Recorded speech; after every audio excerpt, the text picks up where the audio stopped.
Hai, gue Lanin Kasyamiono.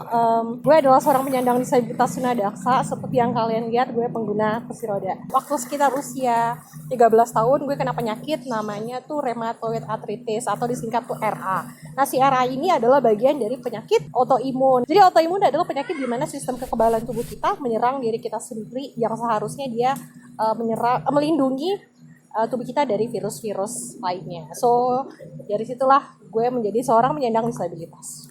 Belajar makeup, mungkin sekitar tahun 2015-2016an sih. Kalau ditanya seberapa sering terlibat di acara Konekin, 3-4 kali, ya sekitar segitu. Yang pertama tuh pernah diundang sama teman-teman, sama tim Konekin untuk jadi narasumbernya. Sama-sama. Yeay!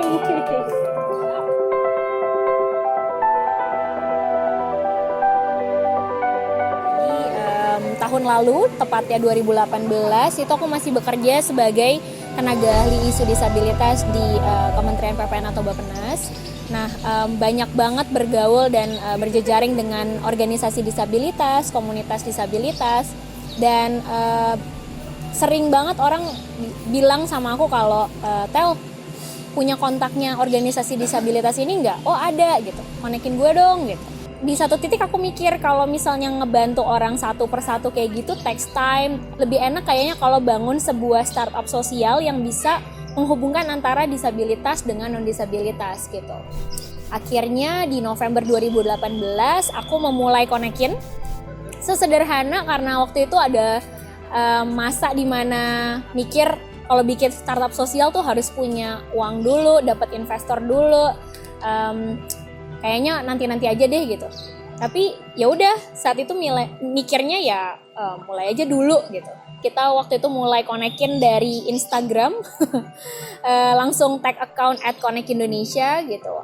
Dan postingan pertama kita mendapat apresiasi yang sangat baik gitu. Bisa sampai booming dan viral yang membuat Konekin semakin dikenal orang bahkan di bulan pertamanya gitu. So thank you banget buat community headku, Cynthia, dan juga content specialistku, Kae, dan juga co-founderku, Lorestoni, yang membuat Konekin bisa lebih bermanfaat dan berdampak bagi orang banyak gitu. Visinya Konekin menuju Indonesia inklusif, kita bareng-bareng untuk bisa bikin Indonesia tuh terasa lebih nyaman buat semua, termasuk penyandang disabilitas. Co-founder Konekin. Oke, nama co-founder Konekin sebenarnya sejak kayak harus bikin proposal deh awalnya. Awalnya jadi Konekin itu karena sering temenin Tela, founder Konekin. Nah, kalau udah ada foundernya kayaknya co-foundernya perlu gitu. Jadinya karena aku yang sering temenin, orang-orang bilang kayaknya aku jadi co-founder, ya udah diaminin aja. Ternyata semakin banyak orang yang kita kenal, semakin banyak kita berorganisasi juga membuka wawasan kita. Teman-teman disabilitas juga yang selama ini saya sendiri ngerasa akan banyak keterbatasan untuk berkarya, ternyata tidak seperti itu. Ternyata teman-teman penyandang disabilitas juga banyak menghasilkan karya-karya yang keren. Jadi laki-laki sendiri di Konekin, saat ini kita hanya ada 4, Tela, ada Kae dan Cynthia, ada aku. Rasanya jadi laki-laki sendiri gimana ya tadi ya? Kayaknya enggak deh, karena pada dasarnya semakin banyak orang yang bergabung di Konekin sebagai volunteer. Jadi aku nggak ngerasa sendiri sebagai laki-laki, makin banyak kok yang jadi volunteer di Konekin, jadi aku nggak ngerasa sendiri sebagai laki-laki di sini. Terima kasih buat semua sukarelawan yang udah bantu. Sejauh ini Konekin belum ada investornya.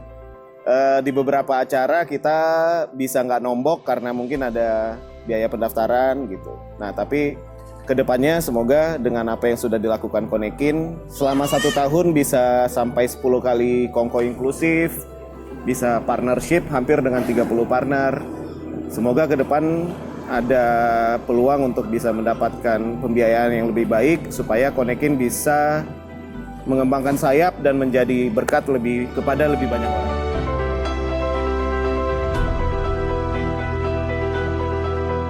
Pertama kali tahu Konekin itu dari mana? Mungkin kalau mau cerita sedikit atau mengulang kembali cerita saya mengenal isu disabilitas itu sekitar 2 tahun yang lalu, ketika saya mau melamar pekerjaan. Tapi sebelumnya saya adalah penyandang disabilitas. Kalau nama medisnya itu dokter bilang namanya itu congenital amelia. dimana itu adalah kondisi janin yang kaki dan tangannya itu gagal tumbuh pada saat masa kehamilan seperti itu. Tapi selama saya kecil atau di keluarga, sekolah, nggak pernah ngerasain kalau saya itu adalah penyandang disabilitas. Dan kenapa akhirnya tertarik mempelajari isu disabilitas itu ketika tahun 2016 saya tamat kuliah dan ingin mencari pekerjaan. Akhirnya sedikit terkendala dengan kondisi saya seperti itu. Setelah ke Jakarta 2017 akhir, saya mencoba mempelajari dari beberapa kegiatan seperti talk show, seperti workshop, dan diskusi-diskusi tentang isu disabilitas. Dan pada suatu ketika akhirnya saya ketemu dengan Kak Martella di salah satu acara tentang isu disabilitas gitu. Dari berbagai macam kegiatan, dari berbagai macam organisasi, dari berbagai macam sudut pandang tentang isu disabilitas, Konekin yang dibangun Kak Tella adalah satu dari sekian organisasi dan mungkin satu-satunya organisasi yang sejalan dengan apa yang aku rasain dan sejalan dengan apa visi misiku untuk mempelajari isu disabilitas ini gitu. Akhirnya aku yakin kalau bersama Konekin bisa membantu aku juga untuk mengembangkan diri, mengeksplor lebih dalam lagi dan akhirnya bisa menuju Indonesia inklusif.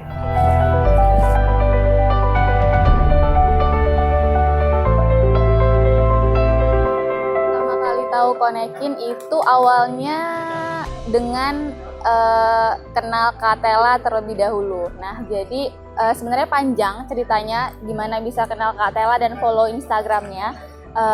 Jadi intinya kenal Kak Tella, terus ternyata Kak Tella ada ngepost tentang sebuah IG, itu namanya Koneksi Indonesia Inklusif. Nah, jadi di sana itu Kak Tella post tentang informasi tentang isu disabilitas. Nah, di situ aku baca dan ikutin dan tertarik gitu, merasa kontennya itu sangat informatif dan kayaknya aku banget gitu, karena aku kebetulan juga lulusan dari pendidikan luar biasa yang juga sangat dekat dengan teman-teman disabilitas. Nah, dari situ saya yakin kalau saya kayaknya kalau bergabung di Konekin sebagai Connect Team itu akan lebih membuat saya jauh berkembang di tentang isu disabilitas, terus juga akan lebih memacu keingintahuan saya bagaimana cara kita berkomunikasi dengan teman-teman disabilitas dan segala hal macamnya tentang disabilitas. Harapannya buat Konekin setelah 1 tahun itu sebagai mimin, saya berharap followers Konekin bertambah 2 kali lebih lipat dari yang sekarang. Sekarang itu 3.000 lebih, jadi harapannya setahun ke depan bisa 10.000. Amin. Itu sih, sudah.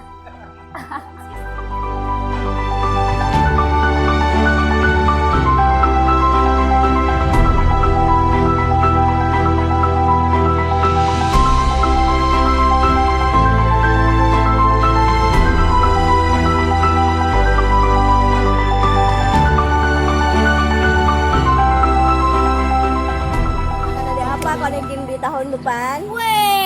Coba ada yang bisa tebak.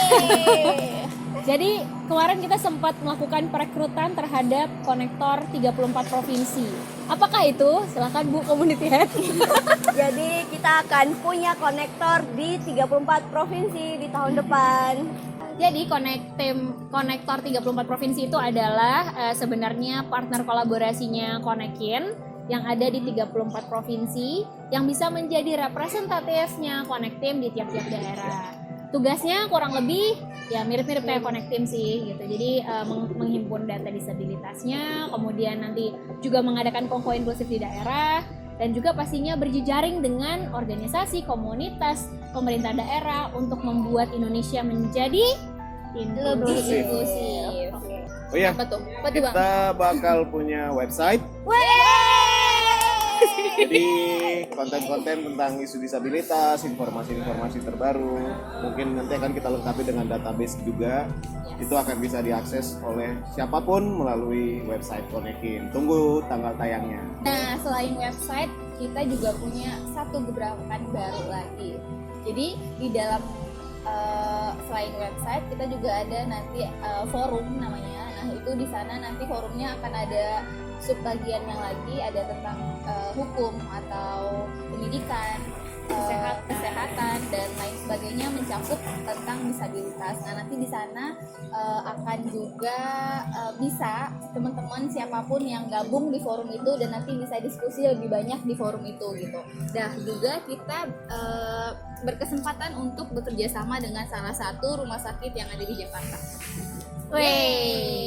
Intinya pokoknya di tahun kedua Konekin akan lebih besar, lebih berdampak dan menjangkau semua masyarakat di Indonesia.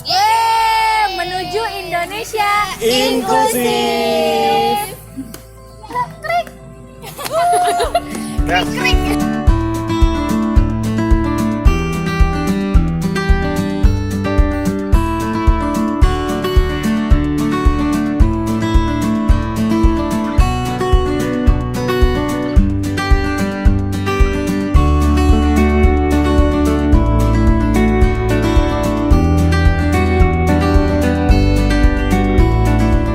Halo, saya Anas Prakasa. Saya berharap kedepannya industri film Indonesia lebih inklusif lagi terhadap teman-teman penyandang disabilitas, baik itu tuli, netra, ataupun yang lain sebagainya. Dan inklusivitas ini bisa berarti bahwa kita menceritakan soal isu-isu yang dekat dengan dunia mereka, atau juga memberikan fasilitas yang memudahkan teman-teman yang memiliki disabilitas untuk menikmati film-film Indonesia. Yeay!